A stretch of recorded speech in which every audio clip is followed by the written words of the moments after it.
All right, it's Erik Van Horn here with Luke Towey. Luke and I think did you come to me via referral, or how did we get connected, Luke? I think I actually just reached out, with some of the business things we had going, and I was looking into franchising and saw you through LinkedIn and had heard a little bit about you through some of my other connections, and decided to reach out. And right away, you reached back out, and I think we were on the phone the next week or a couple days later, and looking at potential franchise opportunities. So. Yeah, because you're kind of in the franchise space already, and it seems that we have quite a few connections that know both of us. So that's always nice. So you found me somehow, but we had connections, so it's kind of almost like a referral. Yep. Nope. Agreed. So Luke, tell me a little bit of your background. I mean, go as far back as you want, but really, this is for people who are thinking about franchising, and everybody has different types of backgrounds. Some of our franchising backgrounds, some of them are, didn't know the first thing about franchising. So go a little bit into your background, if you don't mind. Yeah. Well, I'm a finance guy by trade. So kind of always had finance controller type, CFO type roles in companies. But, probably 5, 6, 7 years ago, got involved with a franchise with my parents, and we eventually sold that franchise, and then went on after that to work for a franchisor in the accounting and finance area. And then after that, I actually got a job, got a position with a venture capital family office that I'm still with now, but I was always intrigued by the franchise space. And so always kind of around entrepreneurial things from both the venture side of it and just the franchise side of it. So that's kind of my background. And now we're getting involved with a franchise, doing some units with that. And then I have an accounting finance back office company that provides services for franchises. So you have another side business that's not a franchise, it's your own business, and you help franchisees with their accounting and finance stuff. And in addition to that, when we were talking, you wanted me to find you a franchise that would kind of fit your skill set. And when I came back to you, I presented something, and it wasn't even in your market because it was sold out in your market. Can you kind of go through that thought process of what it's like to look at a brand that is not in your location? And so just for people that are out there, you live in Omaha or around Omaha. Yep. And tell us where you ended up buying and a little bit of that story. Yeah. So I live in Omaha, Nebraska. That's where I'm based out of, family here. I ended up buying in Louisville, Kentucky, which is about 10, 11 hours away from here. So, kind of our first big franchise purchase, which did give me a little bit of nerves right away, because when I started looking, it was kind of trying to look somewhere where I could hop in a car and be there in 2 or 3 hours. And so, but unfortunately, the concept that unfortunately and fortunately, I guess I'll say, is the concept that I liked the most, that we kind of, when we went through them, didn't have any opportunities here because it was sold out. So we kind of looked for the next best thing. And I guess I got comfortable with Louisville because it was similar size to Omaha, so I could relate to it. And I also just felt like it was overall the best opportunity and best territory for us. And I guess the other thing is when we were going through the process, I was looking for something that was semi-absentee anyway. And it's kind of been a blessing in disguise, I think, anyway, going to Louisville, because it's forced me to be semi-absentee. I'm kind of one of those people that I think if it was in Omaha, I might not ever stop working on it. My wife would probably be on my case because I would get off from my day job and be doing that. But it's really made me kind of become a better leader and let my manager do the things that he needs to do, and kind of just be involved in the bigger operational things that I can do from Omaha when I'm not in market. And then when I do go to market, it's really focused and it's really planned out on what we're going to get done while I'm there. So I wouldn't trade it, so far. So. And I know that you're kind of you plan to be open before the end of the year. And right now we're end of summer, beginning, not fall yet, but kids are starting to go back to school, and you're hoping to be open up in the next few months, right? Yep. Towards the end of October. Yep. So it's interesting how, and I've seen it, a lot, and I'm sure you've seen it as you've been a part of other brands, and now you're experiencing it. People that get into a franchise or a business, and it's away from them, and they cannot actually be involved in that business. They're forced to do the things that good business owners should. You're forced to empower, you're forced not to micromanage, and you're forced to look at the business at a high level and grow your team. And it makes me think back to some of the early books that I read that got me interested in the lifestyle that I have today. And one of them is the 4-Hour Work Week. And I remember, I think it was something about how Tim Ferriss, who wrote the book, walked away from his business at the time, and the business survived without him. And it changed the way he continued to do his business. So it made me think about that. And I've experienced what you have, owning businesses early on, from living in one state and owning in another. It forces you to become a better business owner. It is uncomfortable, but it really does help you. And in the long run, oh my gosh, it is very nice. So how uncomfortable, or what's the most uncomfortable that you've been so far in this process? And you've actually hired your manager already, right? Yeah. Well, I got lucky that I was able to, for opportunity, hire a manager that had experience in this brand, that had went through a training program corporately, and so was very educated on what needed to be done on a daily basis. So the transition was smooth there. And then also he was from in market in Louisville. So far I've got really, really lucky. I'm kind of waiting for that, thing to drop where there's the bad thing where it's like, oh, I got to get on a plane and get there in 5 hours, get there in 5 hours, get a flight booked and go there. But so far, so good. So I don't know. I mean, I think that was the main worry, was like, something goes wrong. It's not like I can be there in 2 hours or drive down the street and be there. It's, I got to get on a plane, and I might not be there even that day for guaranteed. So. And I think that's one of the reasons that you chose the business that you did, because you can have a manager in place, and then you have let's just call it 8 employees underneath that manager, and they all kind of do the same thing. It's not like you have 5 different skill sets that are working on different aspects of the business. It's one manager and a handful of employees, and they all do the same thing. Correct. Yeah. So, if you lost somebody, it wasn't, outside of your manager, which is very important.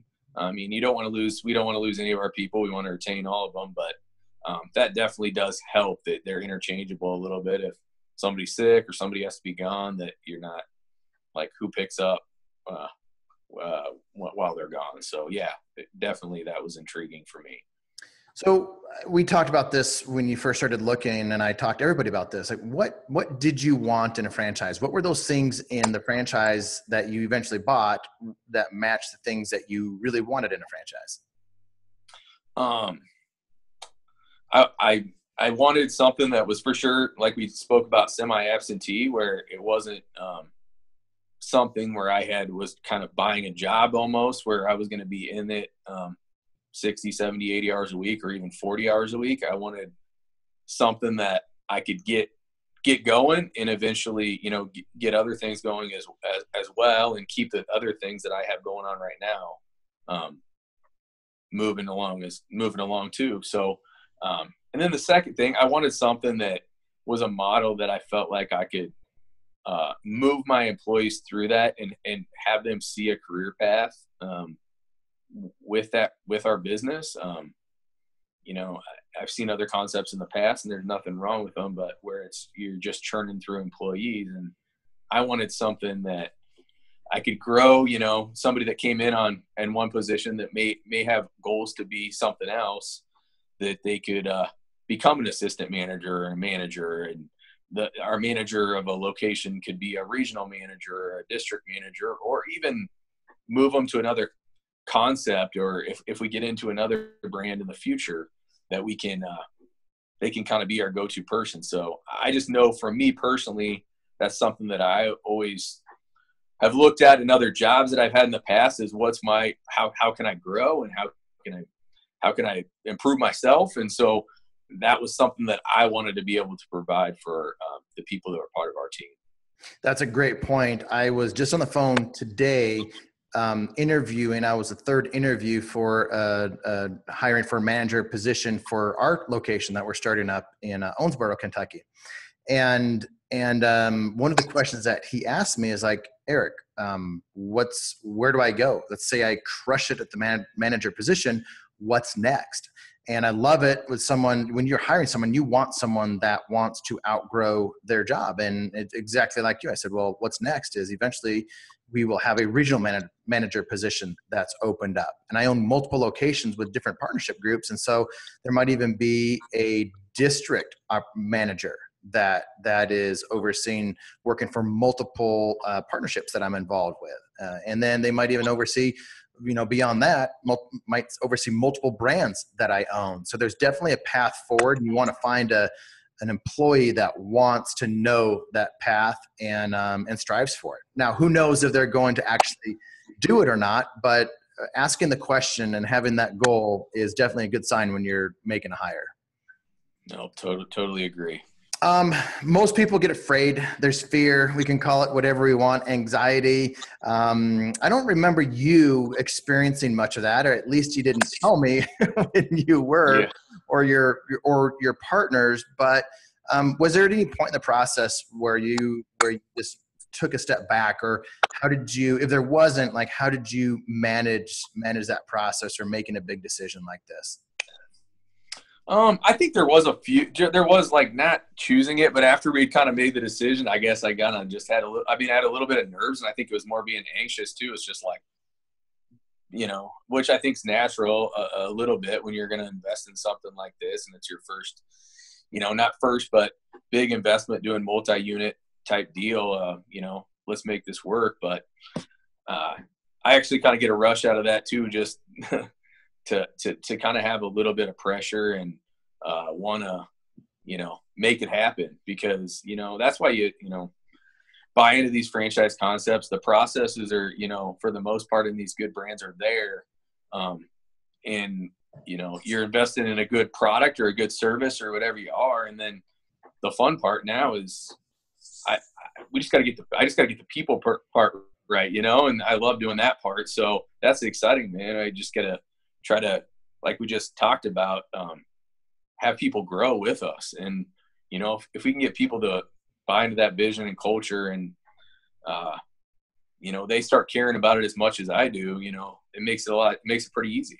So, but I guess the only nerves were just, all right, we're actually doing this. But, when we chose it, I didn't even have a chance to drive there, fly to Louisville, because things were happening so quick, so I didn't even go and drive the market until after we made the decision. I mean, I saw it on the map. I'd been there before, but while we were in the process, I felt like things were going quickly with these opportunities, and it was like, let's make a decision. So I guess there was a little nerves there. It's like, am I making the right decision? But at the same time, it was, let's do this and we'll make it happen. So. And you were early on in this with me. You were one of the first ones that were looking at this opportunity. I had posted something on Facebook. The only time I posted it on Facebook or social media, it was about a meeting that I had at the airport, and because I wanted people to understand this brand.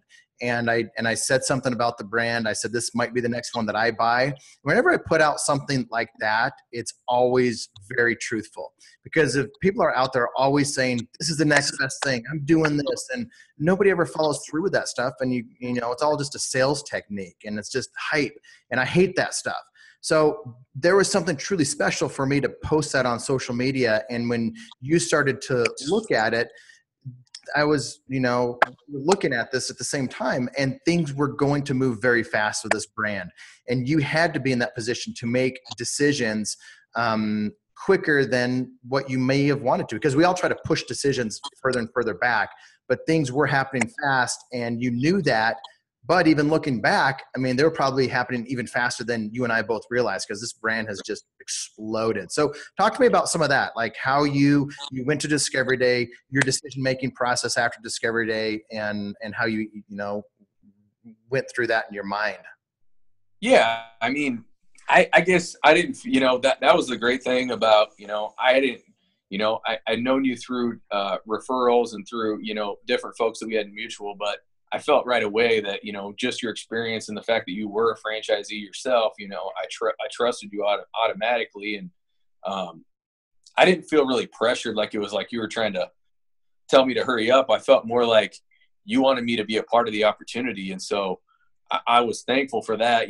I was looking at another territory here, and I remember in like Manhattan, Kansas, and I didn't decide to go that direction. And I was on the phone with you that day, and that was kind of the day that we kind of decided to go for Louisville. And I felt more informed with you, that you had my back and that you were like making calls at the last, to make sure I got the opportunity. So I felt like I didn't want to miss out on the opportunity. And I do know from being around franchising that, timing is a big thing. I mean, good brands have a lot of strong units, but there's always better territories than other territories. So I felt like I needed to jump on it. And I guess going through the, franchisee validation calls, everything sounded good.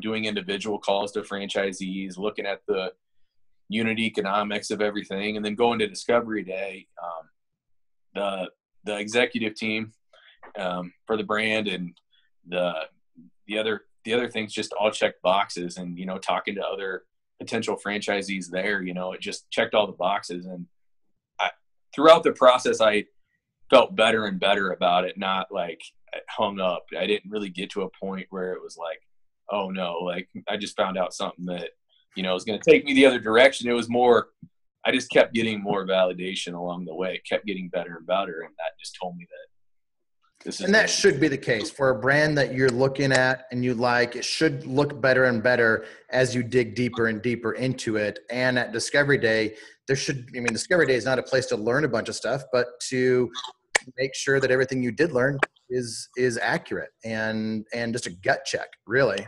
Right. Sounds like that's what it was like for you. Yeah, of course. Knowing that you're going to get involved with a strong leadership team, and they said the right things, and it just seemed like somebody you wanted to get in business with. You're almost kind of partnering with your franchisor. You are. They're your partners. They're the people that you can count on if something goes awry, or if you have questions, or comments and stuff like that. And they seemed like that type of folks for sure. And so that was very comforting as we went through the process. I think a lot of people wonder, so I'm hearing all of this at Discovery Day. I really hope it's true once I go to training or am a franchisee, the help that they give me in real estate or with employees or whatever it is that they tell you they're going to help you with. People hope that it's true.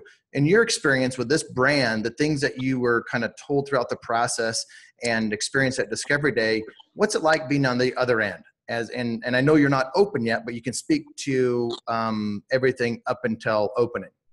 Yeah, I mean, it's been great so far. I mean, I think they've been very responsive. If we have comments on things that we think that maybe they could do better, or ideas, they've been very receptive. I haven't heard a lot of no's, but I guess I would just say getting no's sometimes it isn't the only thing too. I mean, they're thinking about the big picture, so I know I listened to another podcast you had the other day about talking about, there's kind of two types of franchisees out there, the people that are kind of always complaining that corporate's not doing what they're supposed to do, and they're not giving them the support, and they're not doing it. And like you said, that's not really why they're there. They're here to give the guide rails and provide the framework for us to do what we need to do. But at the end of the day, it's still your job to go out there and grow your own business and hire your own team and do those kind of things. So,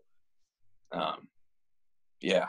And that's what we as entrepreneurs do. We're always going to push it with the franchisor, and the franchisors are entrepreneurs for the most part. And so us as entrepreneurs bringing up new ideas, and they hear it from us, from me and you and, 100 other people. They're going to have to say no, but that's also the times that they do say yes, or you've proven yourself as a franchisee as, let's say you have the fastest opening, you reach the numbers that you hit faster than anybody. All of a sudden you have another level of respect, and they're like, okay, this guy's done it, and how did he do it? And that's what a good franchisor does. They look at their top performers and saying, what can we learn from them? Right. At least in my experience. So I'm sure you will be doing that at some point. Any parting words of wisdom or advice that you would have for somebody out there that is starting to think about franchising?